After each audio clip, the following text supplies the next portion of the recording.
Okay, so I just want to show you how I built this sliding door track here. So these are the baggage doors, and I just built them off. I didn't cover it.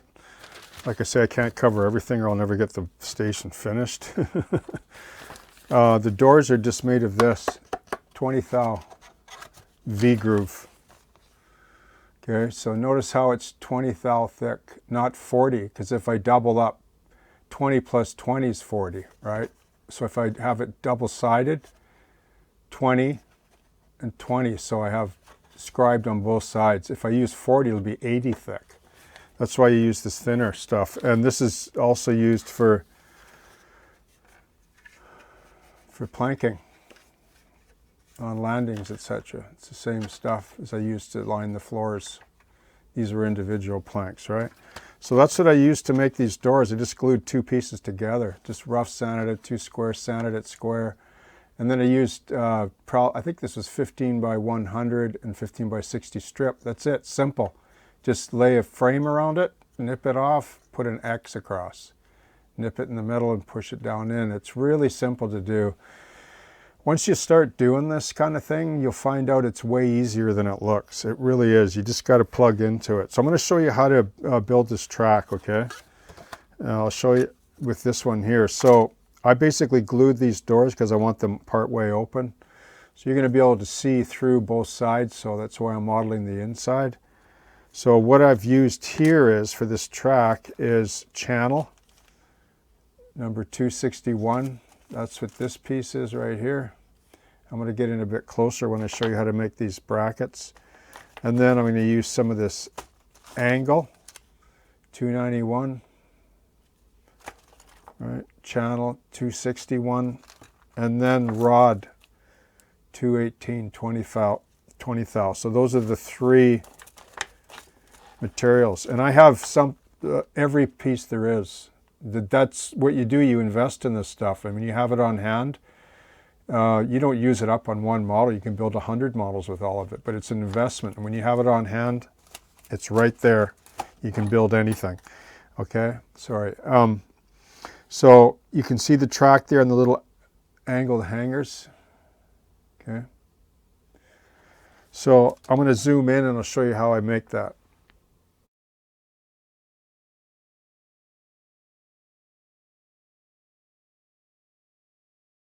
Okay, so you can see I made 2 millimeter increments rough. I actually just eyeballed them all. I didn't even measure them because it really doesn't matter. But if you want to measure it, that's fine. But sometimes when you measure really small increments, even if the pencil tip is not sharp enough, you're going to be off a pencil tip. So the more you do it, the more easier it is to do freehand. So I've already nibbled through, see? So I want to add rivets. I want rivets to show on this side, so I want to puncture through the top side. So this is just a small needle, kind of old dining needle point I put in a mandrel, okay? So what I'm going to do is I'm just going to put it on this little sanding block like this, okay? And I'm just going to I want to put one in the center like that.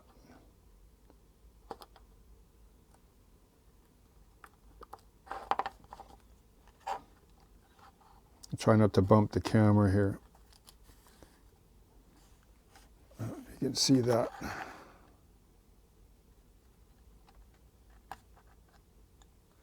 This is what I call poor man's rivets. I had a rivet machine from way back, I don't know, 30 years ago. I stopped. I tried it once or twice and I threw it away. Actually, I still have it. It's in a box. I just freehand rivets on a line. Okay, so there's the rivets. So when you push these into wet cement, a rivet head will mush them out on its own. Once you get into the groove, I mean. Okay, so basically what I'm going to do now is cut the other side. You just cut the other side that you haven't cut yet. Like so that you have brackets like this. Okay. So notice the pins. I drilled the pins for the hanger. See that? Drilled a 20 thou hole, stuck the 20 thou rod in. So I'm going to take them, I'm going to nip them off short, about 1 millimeter or 2. Then I'm going to take this channel Okay, and I'm just going to lay it on like that so that the rods sit inside the channel. Okay, and then I'm going to tack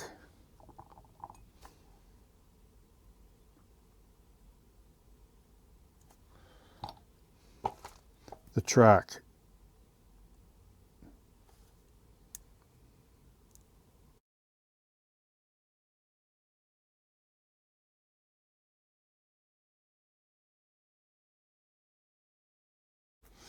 Okay, so I basically ruined the track. I spilt that blob of glue, and then everything went south after that. So even though I rehearsed the first one, like this one, and it went perfectly off camera, which is part of the reason why I have to blow through some stuff, because it's just, you know, I mean, I love doing this, but it's just the amount of film footage that you shoot doing this kind of thing, and you have to rehearse every, I don't even know what I'm doing right now.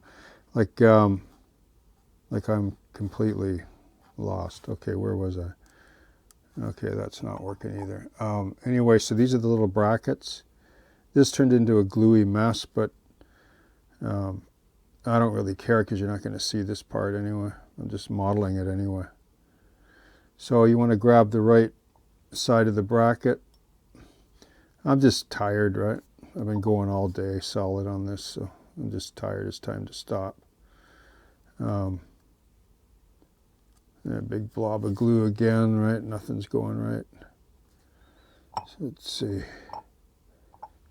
Sometimes this glue, oh yeah, so this glue starts to get thick after a while. It's time to swap out the bottle. You can see how the number 11 blade, putting these brackets in, once you get into the groove, everything goes nicely.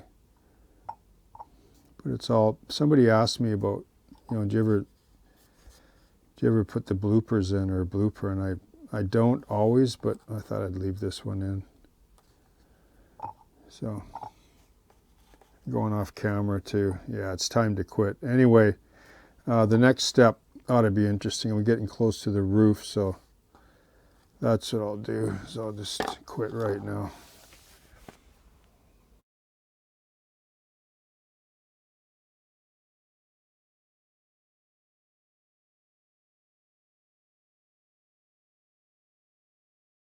Okay, so here's the two door tracks. So I had a bit of a moment there, so I just messed up. I just tired, right? Really tired. Don't usually get to that point, but I did on this phase, and I messed up a bit. But I managed to salvage them, even though they look horrible with the glue, but that all disappears when you paint it. It's microscopic. It's just glazing from the solvent. I've talked about that before. None of that will show. But I just got out of the groove, and you know, sometimes you just got to walk away from this hobby and take a break, which I have the last few days, but doing fiddly stuff like that and trying to rehearse it and film it can be tough. Let me zoom back a bit. So I'll just give you an idea of how this goes. So this, you can tell I'm frustrated because I'm smashing this thing around. Okay, how does this go? This goes like this. This fits really tight, that one. So that's the inside of the door there. And then this one goes like that.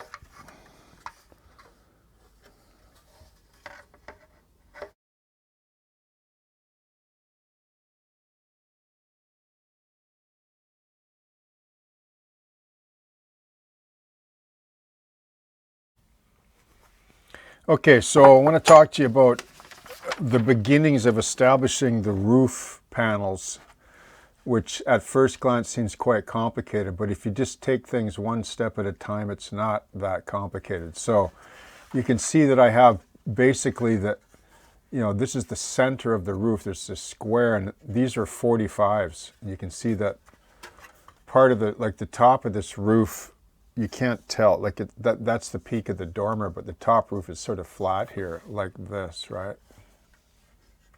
See? That point is the dormer that goes on, which we'll do last. But I want to get the face of this gable established. So I usually, you know, like I have my plan, right? So I know my distance. This is really important because this is what will make or break the model. So I've seen kits of models with roofs and study photos, and oftentimes they get the roof wrong. Like not that much, but enough where it just doesn't look right. So that compels me to want to make sure, measure twice, thrice, cut once, as they say, right? Or measure 4 or 5 times. Now I'll show you a common problem that happens at this point of the build that you can remedy and fix, but it explains why we have to cut multiple pieces sometimes. So I'm just going to flip to the back side of the model. So this panel right here will be exactly the same on both sides.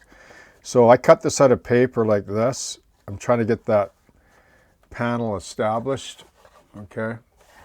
But you can see that the first problem here is this wall is not high enough to this roof gable right there. See, it's too low. Like if I don't want light bleed, I got to block that. Like this wall has to come up to this plane right here.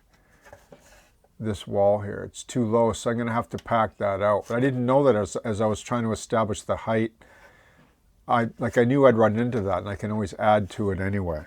So I've already cut or traced that piece now and made adjustments on here. But part of the problem is this wall's still not quite high enough, so I'll have to redraw this. But that's the one thing that you want to make sure, because here is the true height of the wall right here on this corner. Okay, and you can see where I have the gable here on the corner. This gets snapped off. Like I scribed this, but that comes off because the face of this front of the building sits on there like that, see? It'll be a little bit higher, the peak of that dormer. Like the peak here is this peak up here. So you can look at it like this on the same angle and see that it's just not quite high enough. But then you can't always use a model perspective to a photo because there's different lenses and focal points going on. But because I'm closer in this photo than we are in this image of the model. So this peak dormer here does not look higher than this flat roof, but it is in the photo. See what I mean? So if I'm way up close like this, see how it goes up higher? See the peak dormer? See how it's higher? Now watch what happens. See how it drops below the flat roof right here? See? Watch. See how it goes higher? And then it drops down, see? So that's what you got to be careful of, but you got to go by the drawing.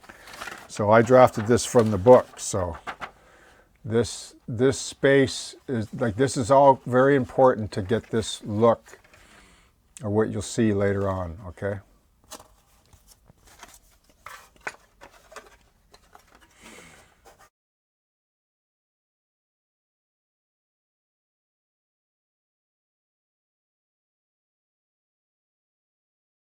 Okay, so time to update, but a little bit of painting amidst the building.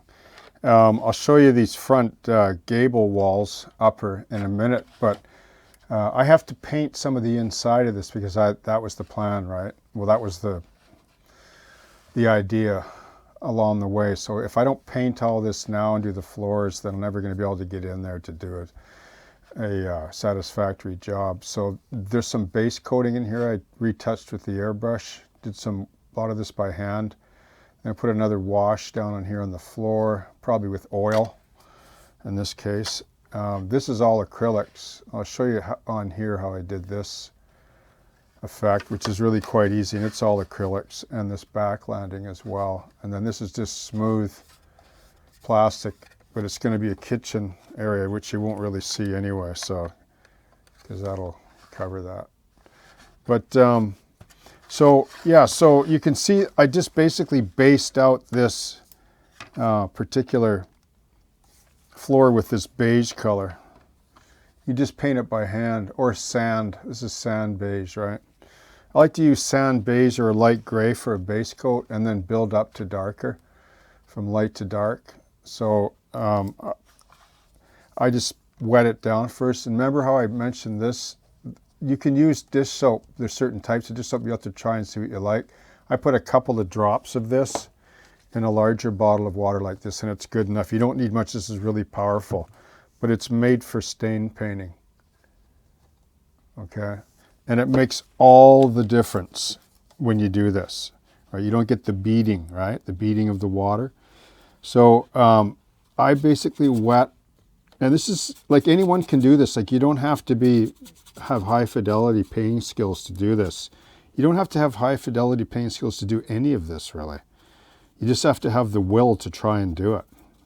And like you can see this overspray all over this model, but you chase away the overspray with washes and stuff and it all goes away, especially with railroad and military subjects. So you can go with, like I like to get a bunch of colors on here. So I got dark brown, I got burnt umber, I got dark sea gray, I got United States Air Force light gray, I got aged white, and then another color here which is sand gray, right? So it really doesn't matter as long as they vary a bit like that. That's how I got this look. And there's no one methodical way to do it. Basically, you want to put a wash on first. You can put a bit of a gray wash. Okay, have lots of water on hand. Like that, and it'll go into all the cracks and crevices. Or you can go with a dark wash, like brown.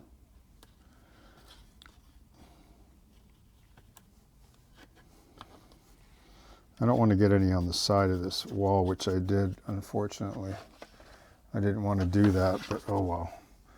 There's going to be bloopers on this for sure, but I didn't want to get that. So now what I want to do is wet the whole surface down, knock it down. That'll be okay. So yeah, so I just work a wash in. I'm going to probably add more red brown to this because it's indoor. So basically it's all about putting a dark gray or brown wash over a light beige or tan or gray color and then letting it dry and then reviewing it. And there's a little bit of overspray in the corners there, but I like that because see how it turns into a different kind of a fade? Let me turn this around.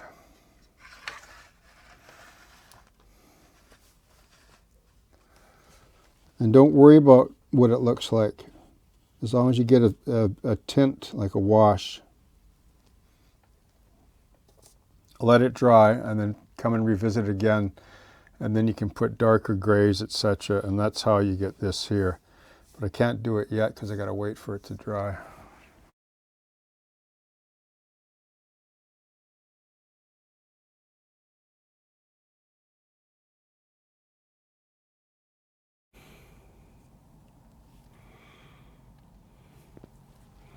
So I'm going to paint some of these walls sort of a beige off-white. So super thin, right? This paint, I was just showing you the Tamiya logo. That's what I like to use with IPA. So super thin. When I say super thin, I'm talking like 80% IPA or more, probably 85. It's always way thinner than people would even believe it to be, but because I like to work it in slow. And another thing is too, is I'll probably be shooting at 60. Yeah, this is about probably 60 PSI, 50, 60 PSI. The reason why I do that is because I can use cheaper airbrushes and get a super fine line with high PSI. You'll never get high PSI, anything really above 15 or 20 with a typical airbrush compressor, the little cylinders, you know, with the silly little water trap on them, you know. If you use isopropyl alcohol in a contractor compressor, you're not going to have any water in your paint. As soon as you introduce water down the line, and it comes up into here, and as soon as it hits isopropyl alcohol, the water's gone. So, because isopropyl alcohol completely dissipates water. So I don't get any water beading. I've done glossy finish. I've never had problems with that, unless you're doing major commercial stuff, or if you have a, you know, your favorite Spitfire airplane for the IPMS show, then use a water trap so you don't get that one bead when you never would otherwise of water on your beautiful, you know, camouflage finish. But I never bother. Like, I don't run a water trap on my compressor.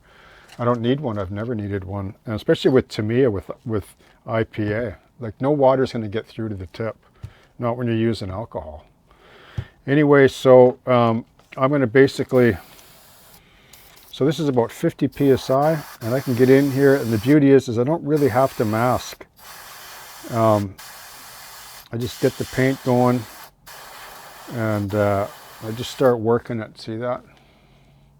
See this sort of brown stain? That was from whatever, overspray. I'm going to start etching it away. So I got full down on the air. Believe it or not, that's 50% or 50 psi.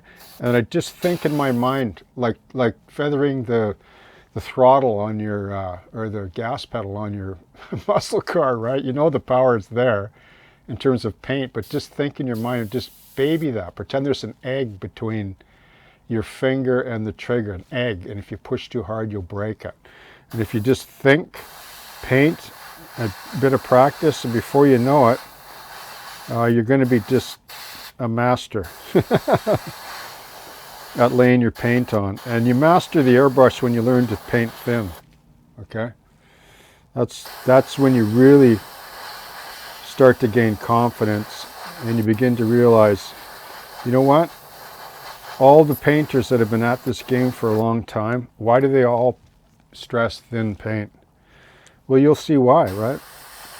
Especially with small scale. You know, why would you want to just blow tons of paint on?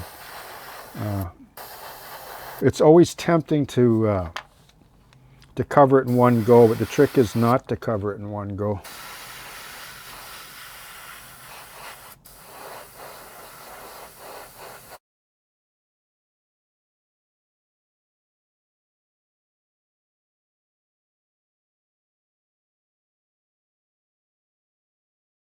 I'm going to get this paper so it's perfect, and then I'll trace this onto some plastic, and it's done. Okay, so I just want to revisit one more time the complicated gable roof. And I think a lot of times that people have the ability to scratch build a station, for example, and maybe they're, you know, their choice is forced. Like they'll see a roof like this and go, I'm just going to go with the basic gable, right? And I get that, right? That's just part of the build process. But doing a roof like this looks intimidating, like to get the angles, but it's not really when you sort of do a hands-on paper template. So I just want to show you a little bit more of this procedure and how I get there, okay? I was going to skip this, but if I do, then how am I going to revisit it, right? Unless another building comes up down the road. So you can see the part I'm working on, right? So this, well, I could turn it, this is actually the back of the building right here. This part here is this part. Okay, but I'm going to turn it around this way because it's the same on this side. It's just easier to see in the camera view here. So you can see how this, so these two end pieces are cut. So this was the first one, remember? See the little notch there, and it sits in here like this? And it's basically pretty much, well, it is exactly the same, except it doesn't have a notch on the other piece here because it just overhangs here. Okay, so I pretty much have these two roof caps done, right? I mean, I can sand and tweak right here where my thumbs are just to bring it right tight to the corner, but I have the angles pretty much bang on now with a little bit of tweaking, which is good. It feels good to get that done. Now, how do I cut this one? Because it's a little more complicated and it kind of overhangs. So I'll show you how I get there. So I take one of these, I'll just take this one, and I'll lay it on here like this, okay? So forget about this dormer. This dormer's not put in yet. This is the front of the dormer, this peak right here is there, but I haven't done these roof pieces. These will be easy once I get these main 4 roof plates done, okay? So so what I'm going to do is I'm going to lay it on here like that, and you can see that this pretty much the same angle, right, is on the side as well. But see how it sits up higher? Obviously, I'm going to cut that off, right? I'll cut this off because it's flush on the top like that. So I have enough there.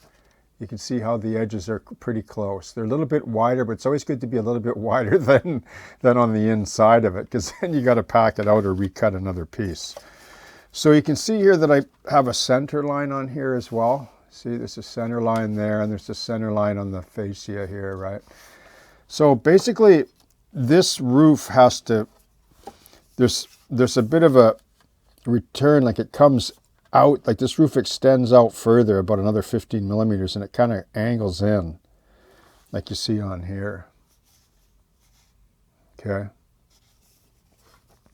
So what I'm going to do is I'm going to use this as a template, and I'm just going to make a mark where that angle comes in right here and here.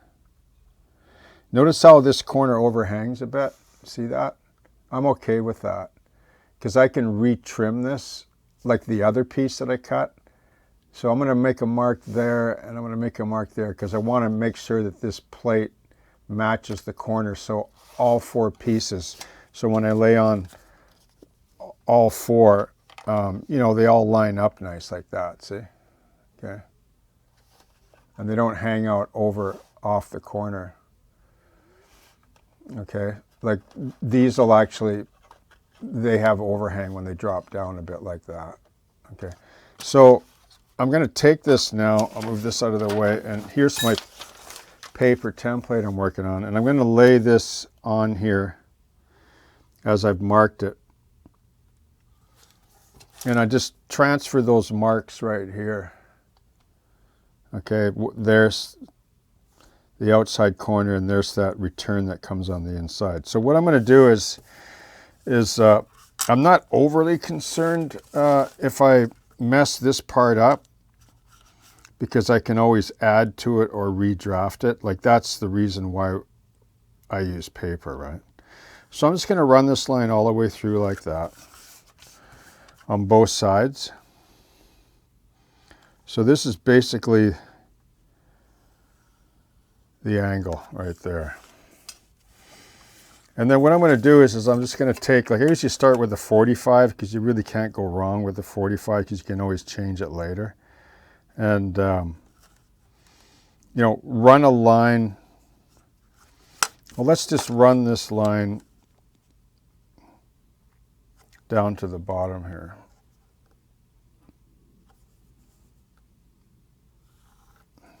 Like that.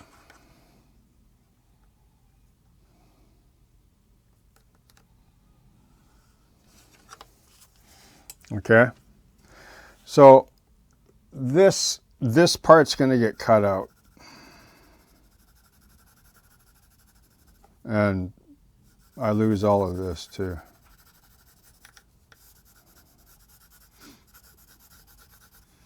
So that's the roof plate. So I'm going to cut this paper out, and I'm going to try it on here and see how it fits.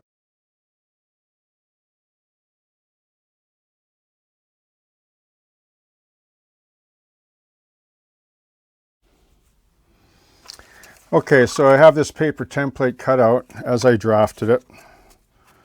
I got as close as I can get. And so these, just to refresh again, they go on the ends like this, right? And now this one here will drop in like this.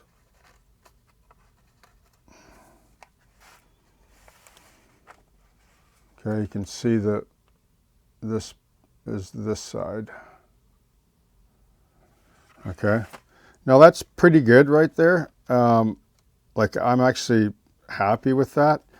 Let me just turn this around because I'll show you part of it. You can see the draft lines. Now, this gable or awning is not going to hang out that far. So I'll probably trim this back. I'll revisit this. I think this is about 1.5 feet or so. But I'll just gauge that off the rear overhang. Like once I have this established, like the corners tweak nice and I know, then I can match it to that. Okay, which is already pretty close. But I might trim this one back a bit so that I can just trim this one to match the corner, that's all. So if I take this little bit, this is about 1/4 inch off of there or so, I think that'll be pretty good. So, and then of course the top, I'll cut this off here because this runs flush. This runs across like that, and that'll give me my roof, my basic shape. And then the rest of it is just a matter of doing the same thing. to do the little dormer pieces. These little ones up here, it'll be the same. I'll just cut an angle like that. Maybe I'll start with that angle, cut it out of paper, and then I'll basically cut 4 of these. And then that'll finish off the little dormer. Okay?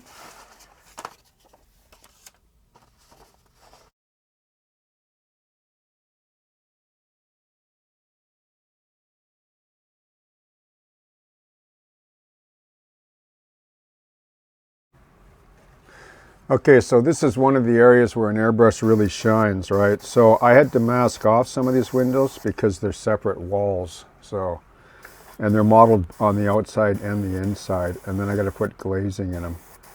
Now you can do that. You can do the windows separately and then pop them in for a nice clean look. But these ones, I modeled the frames on the inside of the walls, which is what you don't normally do if you don't model an interior.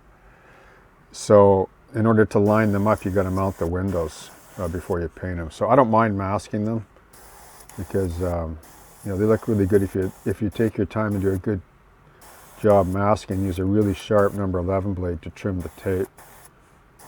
You get it just as nice a finish, and they're sealed, like the windows are glued tight, and you don't have to scrape any of the paint when you want to weld the plastic to plastic. I mean, some people use CA, but I don't believe that's the correct way of doing it, because CA is a mechanical bond and it'll pull the paint away from the plastic eventually. And it dries out and it blisters the paint, like dries out the paint, turns it into a blister, and it pulls away from the plastic eventually. Yeah, so I had to do a few of those like that. So they'll work out, and then what I'll do is I'll put the glazing in behind,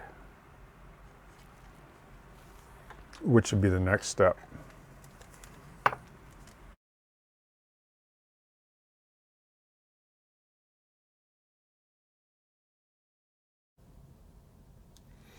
Okay, so once again, this is where the airbrush really shines when you're painting small detail parts like this. I tend to, like these are just support details, like pallets, benches. There's a cabinet there and the semaphore rig rods that go inside the station that you can see through the window, and then some baggage carts. I mean, you can paint these by hand, but it starts to get, you know, a little bit ridiculous with the little spokes and things like that. It just, you know, once again, hand painting like this, if you're going to, I would just build it up in a series of washes, like right over the plastic. But, you know, this is where the airbrush makes short work of things, and it also helps to create a sort of basis for depth, because I'll darken these as just dark brown. I've mentioned how I mix this before. It's red, brown, and black. And then I'll just hit these with buff. And then that's pretty much it. And if I want to detail other colors or add highlights or whatever, I can come in by hand with some water-based acrylic and touch up things. Like I say, thin washes goes really nice over Tamiya once the Tamiya base is down. And it just, you know, gives you that much more flexibility. And sometimes you can get away with just the airbrush. You don't have to do anything, which is kind of nice, okay? I mean, that's just over the gray and the tan, and they're almost acceptable. If they were inside a building, you wouldn't even know anyway, so, okay?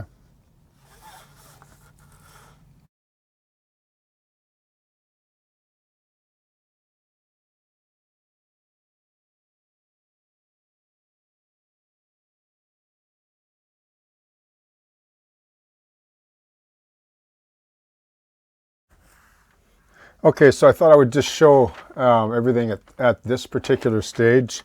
We're sort of just maybe just past midpoint now, because actually a lot of the painting is already done, even though the build isn't fully completed. But because of the sort of system of build, paint, you know, with interior, etc., sometimes you just have to build this way. So you can see that. Like on this side here, I guess I can take this tape off here. I'll just give you an idea of what the green trim looks like. Just to peel off some of this, I'll just show you what this window looks like.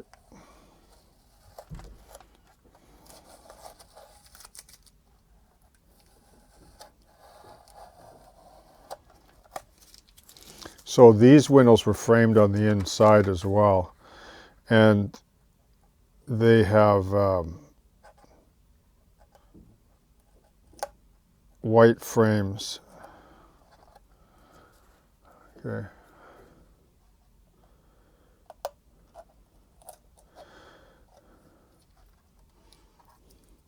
So they'll have to have the glazing attached on the inside, and then I'll probably mask over just to protect them from painting the roof, etc. But you kind of get the idea. Let's have a look at this side here.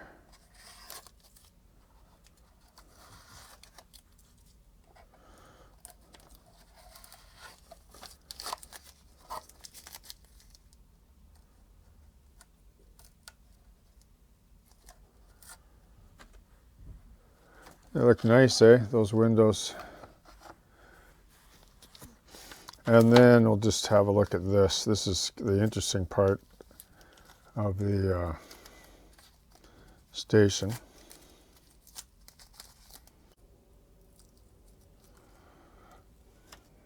I like those. Those little side windows.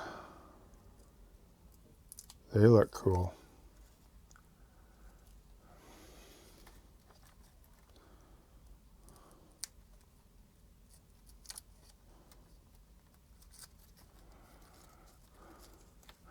So you can see that the white, it's tinted, right? Which makes it gives it a warm color, the white. So what we'll do is we'll go over this and then see which parts I can assemble, and then I'll probably have to install this front fascia or sides on because I want to finish this front of the awning roof. Okay.